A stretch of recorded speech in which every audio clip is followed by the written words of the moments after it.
Why didn't they answer my text? What did I say wrong? They might be mad at me for something I did. Don't tell that joke again. They don't like it. I really need to get ready. What's wrong with my back? Maybe it's my health or the workouts I did. What should I put on? We had no idea what we were doing. I should have done some meditation this morning. It makes sense that I'm thinking a lot. A lot of people overthink, and there are many reasons for this.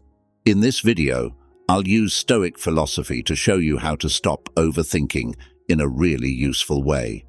Stay tuned until the end. It's going to be very helpful. Whatever you want to call it, overthinking is the process of repeatedly and incorrectly thinking about a problem. Stoicism tells us to take care of the things we can control and let go of the things we can't. In times when we're overthinking something, we often try to use facts to support our crazy emotions. But Stoicism tells us to accept things as they are, not as we want them to be. You cannot take your mind off of a problem or thought process when you are overthinking it. Besides work, you only have time or energy to think about other things. There is a health issue, or you overthink what this person said, and you are ignoring these other aspects of your life. Stoicism tells us to keep a level head and put our mental well-being first. Overthinking can be a way of trying to control a situation and to feel more confident about what to do next. This is a quote about overthinking from a Stoic point of view. The brain tries to calm you down by going over all the possible outcomes and guessing what will happen. The Stoics would tell you to focus on getting your mind ready to accept whatever happens and doing things you can control instead. Your mind becomes muddled by your overthinking, which also becomes annoying. Stoicism instructs us to watch our thoughts clearly and not allow them to control us. So that overthinking doesn't take over our lives. It's very important that we find ways to get around this. It's hard to enjoy life when your brain is always going 100 miles per hour. By teaching us to embrace the present and concentrate on our own virtues and actions, Stoicism provides a road to peace. I'd like to share some instances where I used to overthink. Just so you know, I'm pretty tall. When I was younger, I always thought that because I was tall, I was making people nervous whenever I walked into a room or talked to them. Looking at this through the eyes of a Stoic, I see that those thoughts were out of my control. Marcus Aurelius, a famous Stoic, said, "We can't control what other people think of us, but we can control our actions and judgments." That's why, when I was younger, I would unconsciously try to walk less straight, so I wouldn't stand out too much. This was a standard case of overthinking, where I let my actions be dictated by what others thought. Stoicism tells us that our character and sense of self-worth come from inside us, not from how other people see us. The way I felt about sports was different. Since I like to compete, it's your fault if I scare you. But when it came to social situations, I was too aware of how other people saw me. Through time, I learned why I was doing it and stopped doing it. This shows the Stoic habit of becoming more self-aware and growing as a person. I worked at a computer shop in college and had an interesting experience. "Man, you walk in here like you own the place," a co-worker said about my confident stance. At first, I wondered if my confidence made him feel uncomfortable. Then I realized, in line with Stoic ideas, that his view of me had nothing to do with me and everything to do with his own fears. It was at this point that I realized other people's responses are often more about their own problems than about what we do. As I learned more about this, I realized there were other parts of my life where I was overthinking, especially when it came to other people's views. Stoicism tells us to focus on our own actions and goals instead of trying to get support from other people. I still overthink sometimes, but I'm quick to get my thoughts back on track. As in meditation, I've learned that the mind can be trained to focus on the moment and on what we can control. This is one of the most important ideas in Stoicism. I'm going to talk about ways to stop overthinking that are based on Stoic wisdom, since we are talking about answers. First, start to love what you don't know. I already talked about how high achievers and type A types need to learn to deal with the unknowns of life. Stoicism teaches us to find peace in doubt and to embrace what we cannot control. Getting used to and accepting the unknown means making your day less structured and more open to new experiences and challenges. Stoicism will be used to teach the next lesson, which is about the need for results. Depend less on specific outcomes. This is consistent with the Stoic principle of separation of spirit from desire and result. It seems a little strange because we all have hopes and dreams. Stoicism, on the other hand, tells us to be happy no matter what we desire. This doesn't mean giving up on our goals.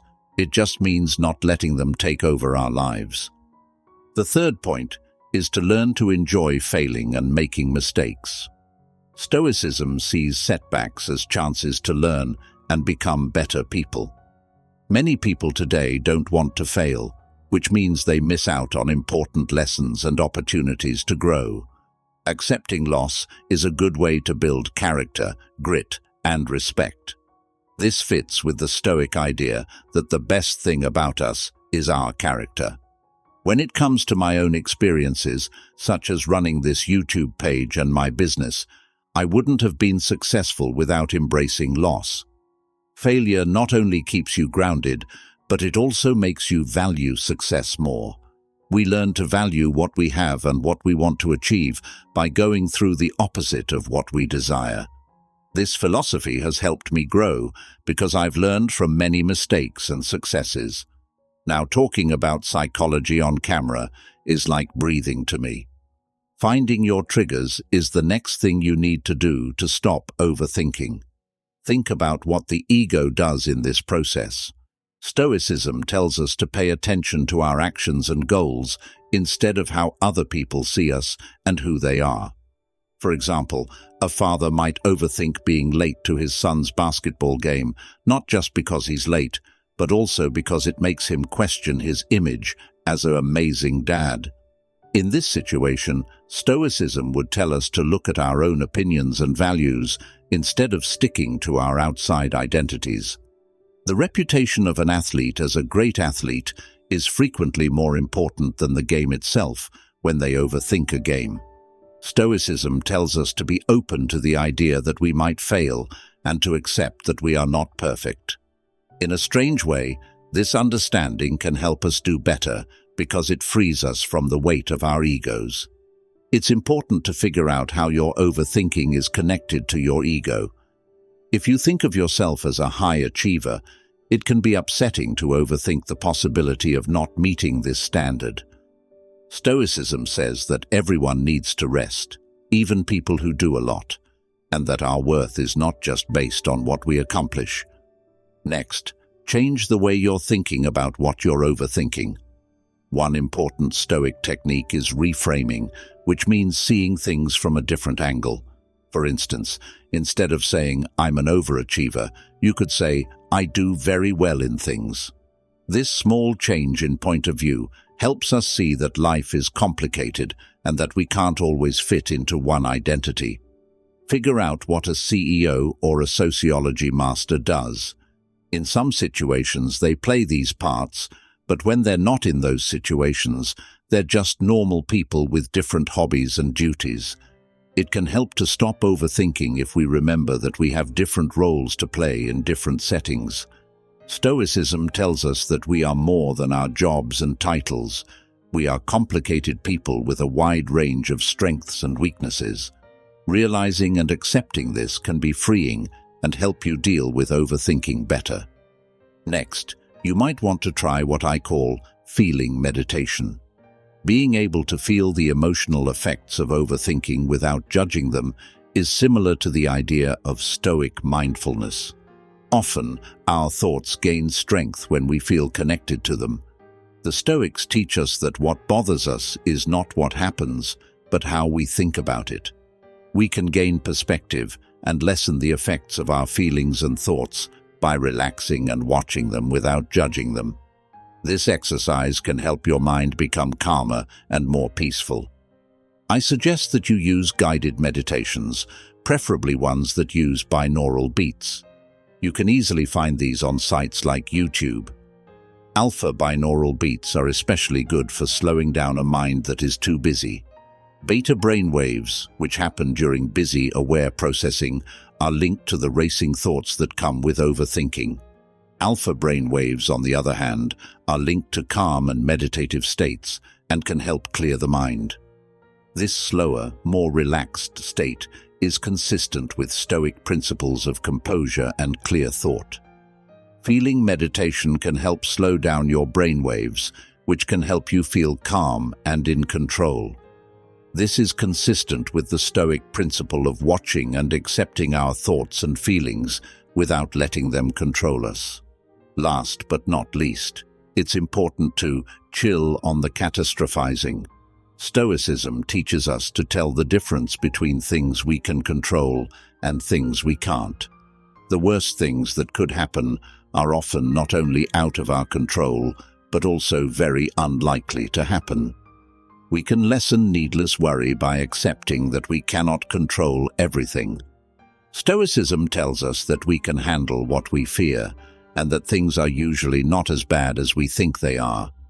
In conclusion, using Stoic principles in these activities can help you deal with overthinking in a strong way.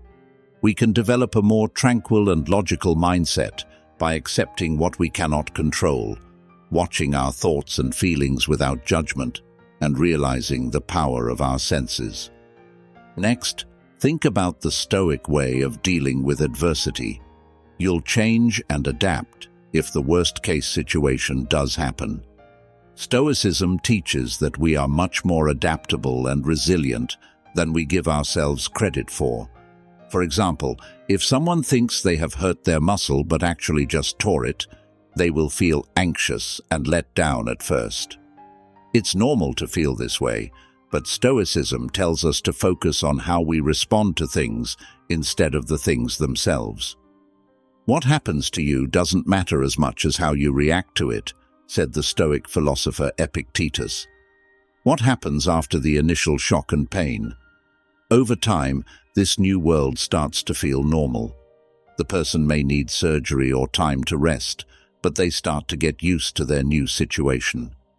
A big part of Stoic philosophy is this idea of adapting. It demonstrates to us that we can overcome adversity and make progress toward our goals. The Stoics stress how important it is to see problems as chances to progress.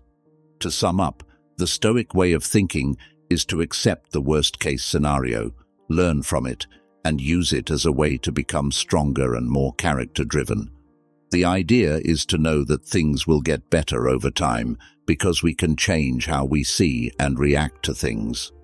Stoic resolve is based on accepting new facts and making changes to fit them, no matter how hard they are.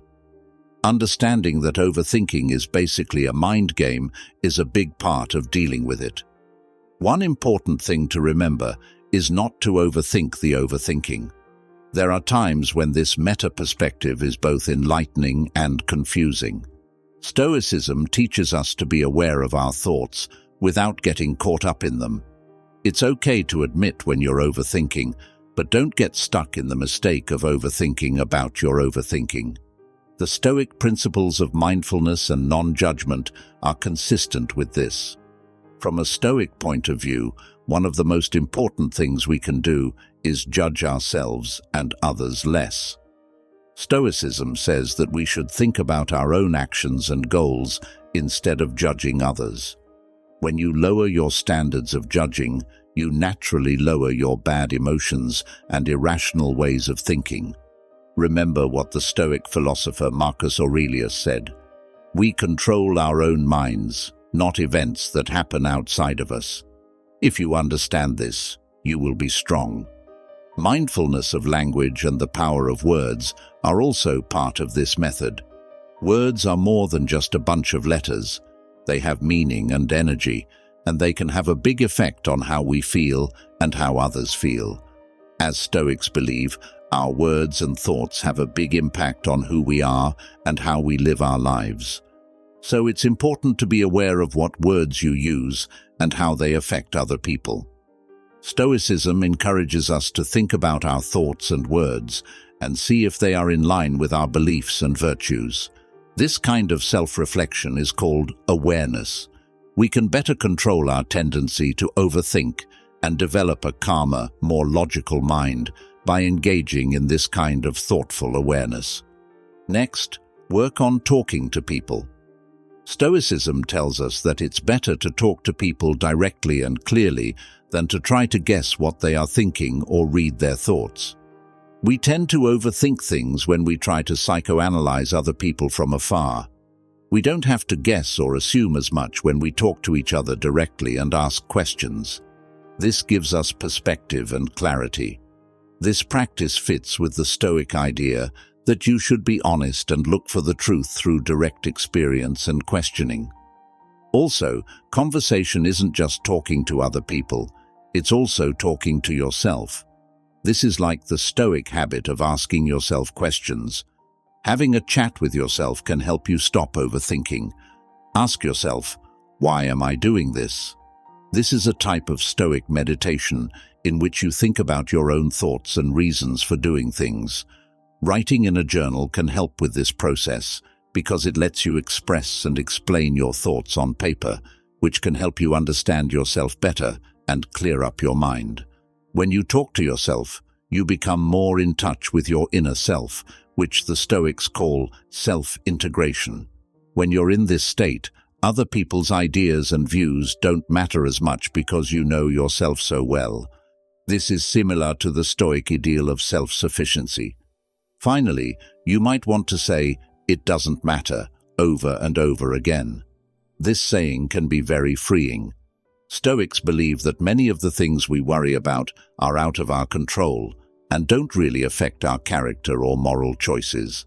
If we believe that these outside factors don't matter, we can pay more attention to what does, our actions, decisions, and reactions. Stoicism teaches us to see life as a collection of experiences, telling us to live in the moment and follow our values rather than getting bogged down in overthinking things outside of our control.